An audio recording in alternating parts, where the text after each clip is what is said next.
Hello, digital filmmaking. What is up? I just wanted to give a quick, more succinct storyboarding how-to video, just because I feel like in lectures I got paused or they got broken up. So just real quickly, just to kind of review what's going on with storyboarding. So remember, storyboarding is the idea of visualizing or pre-visualizing the script or the movie that you want to do. It's kind of like a visual script.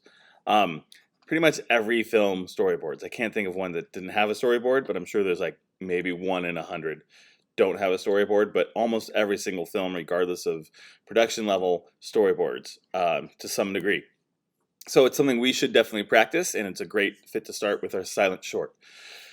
So your storyboards need to have 24 shots sketched out. It needs to tell the complete story. You should definitely have your entire film mapped out. If you go more than 24 shots, great. I only need one per group, but the biggest thing I need to emphasize over and over again is that it needs to reflect what will be on screen in that box for that shot. And that's something some students struggle with. We'll go over the rest of the requirements later, but that's basically what you need. So just to kind of go through the examples one more time with the storyboard, right? So this is the one I'm giving you. You're going to notice the professional examples have different stuff, but that's because I want you to acknowledge the camera angle, the type of shot, and the movement. The notes are there to help you, so that's what the actor should be doing. But I want you to label the angles, types of shots, and camera movement just to kind of reemphasize us learning that vocabulary that we've already kind of started. All right, so storyboards don't always have to start with the images can change. You might not even recognize this, but this is Star Wars. That's Han Solo. What's wrong with you? You can't recognize Han Solo, and that's Chewbacca, right? So they obviously changed, but in the early development stages, like this is what the artist sketched that as. But what I want, there's another Star Wars shot. This is like the action sequence of being chased by a TIE fighter. But what I wanted to show you was they should be laid out in a sequence so you know what's happening. So here's a guy looking through the window. Here's a guy, that guy's chasing him down the street. This is from No Country for Old Men. It zooms in or zooms out, and then it's coming through. So just to kind of reemphasize this, the sketch that you make should, as closely as possible, try to reflect what you are actually going to film, shot, and it should look exactly what it's going to look like on screen. Now, I say exactly, but what students often do is they just draw two stick figures, or they'll draw the full stick figure here, even though this is the shot that they want. You really have to kind of visualize what you're actually going to be filming. So feet step in, there's a car between the legs. It didn't look exactly like this, but the same concept is there. So I like showing you that this is the preconceived look, and this is what actually looks. So maybe the character or the actor here decided to not hold the gun up because it made him look more human or whatever it is, right? So just again, he has the gun, but it humanizes him a little bit more. It reflects him. Again, the person sketching it didn't draw a car in the background because he knew probably when they're out filming, it might be a dumpster, it might be a wall, it might be a car. So he wasn't sure, so he just left that kind of a vague blob for him to lean up against. Right, and here's Batman. Again, it's a nice, good, tight close-up. The director wanted that shot, but then he wanted it to tilt left, either because he was being dragged by the car, they couldn't put the camera there, it was a lot tougher, or maybe this shot was more cinematic, or maybe there's something over here in the background that he couldn't include in the shot, so that's why they went with this angle. But the original conceived motion was a nice close-up. So that's what I want you to do. So here's another movie. You'll probably recognize this movie. This is from Jurassic Park. That's Rick and Morty. And you don't have to do any of those good drawings. Your storyboard could look something much more like this. I am very happy with stick figures. However, these stick figures are cropped as if they were being filmed on camera, and they accurately reflect what they want, right? So this is a nice extreme close-up. This is a nice close-up. This is a nice mid shot. This is a nice side wide angle or full shot, right? This is a nice wide shot. So storyboarding doesn't have to be drawn well, but it needs to be drawn accurately. And I hope you understand the difference, right? This is not a good drawing of the face by any measure. However, right, it's definitely showing this forehead's being cropped off by the top of the camera lens, right? And the bottom, they're not even showing his chin. So that information is the important stuff we want to do. So when you have your storyboard, right, you're going to start thinking of stuff like that. So I'm going to start off with an over the shoulder. So what I'm first going to do, sometimes I like to just type what I'm doing first, right, or write what I'm going to do first. Usually I'm handwriting these things, not typing. But I'm just, I'm going to say over the shoulder, OTS. I'm going to have no camera movement for the first shot. And I'm going to do for my notes, I'm going to say Jim is talking to Tim.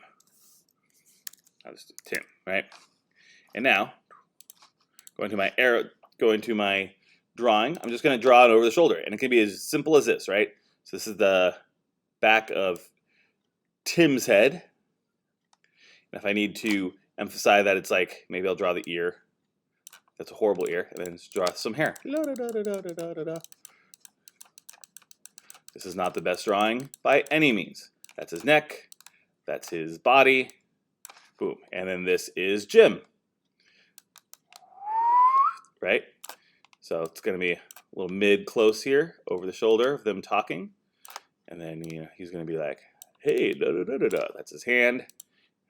If I want to clarify between Jim and Tim, like so Jim, J. I could add more, but I'll do it on the next one.